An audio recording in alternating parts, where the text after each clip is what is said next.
Now please help me put your hands together for our next speaker, Father Rick Malloy of the University of Scranton, speaking on It's Time to Build Bridges, Now Walls.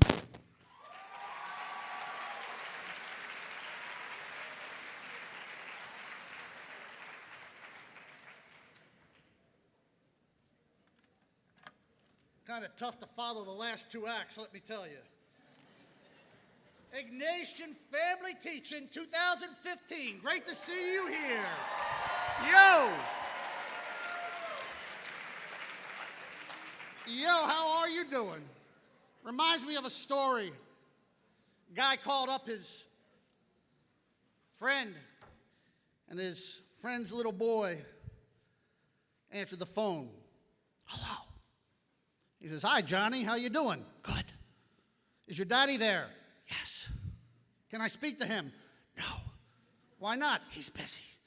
Well, is your mommy there? Yes. Well, can I speak to her? No. Well, why not? She's busy.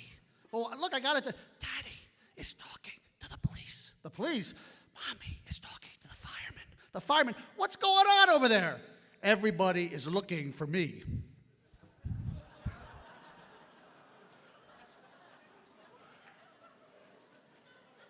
We are looking for you. We need you who have gone to Jesuit schools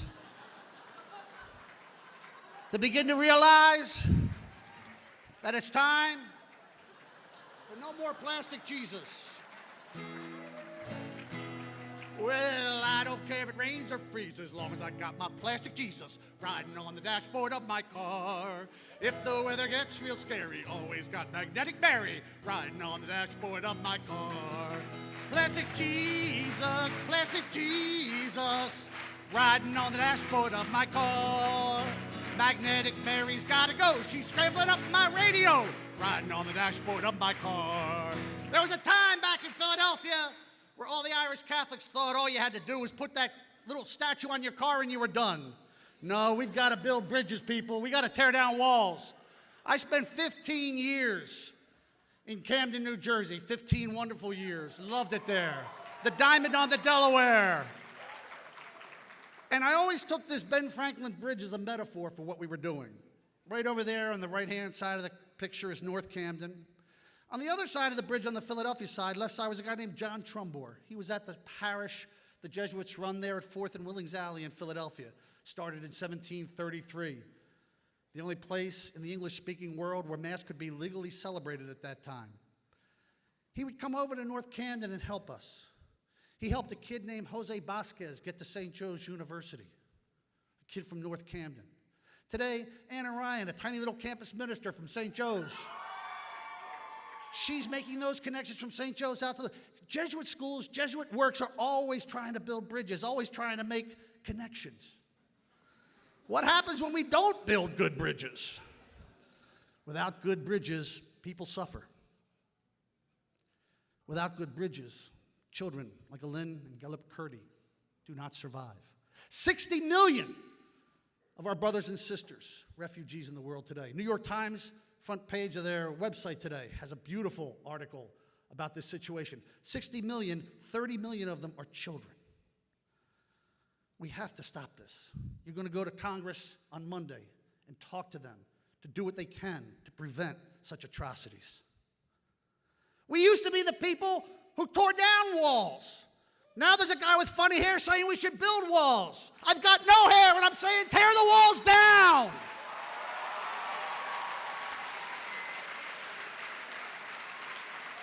We've got a wall and it's not working. It's not keeping anybody out and it's costing us billions of dollars. Bridges have been built in the past. When I was 5 years old, a little girl named Ruby Bridges went to a school in New Orleans and no one would teach her. And a woman from Boston, Barbara Henry, volunteered. And they sat in a room together for a year by themselves, integrating a school that nobody wanted integrated. And they changed our world, and they changed it for the better.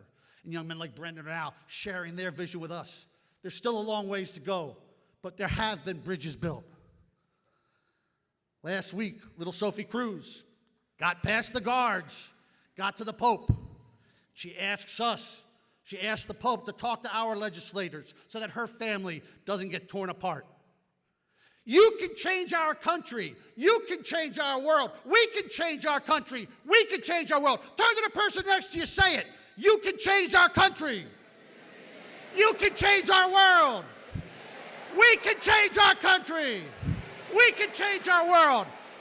Dear young people, do not bury your talents. The gifts God has given you, do not have to be afraid to dream of great things. Listen to this Pope. Listen to our community. Listen to our Ignatian family. Imagination is powerful. Few people could imagine what God would do with them if they wholeheartedly abandoned themselves into his hands. Find your inner Iggy this weekend. Imagine who you could be, what we could do.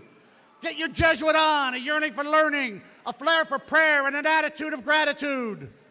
You know, so many people tell me, oh, young people today, oh, millennials, oh, they're all on their cell phones. Oh. Look, the top 20% of you guys are better than we ever thought of being.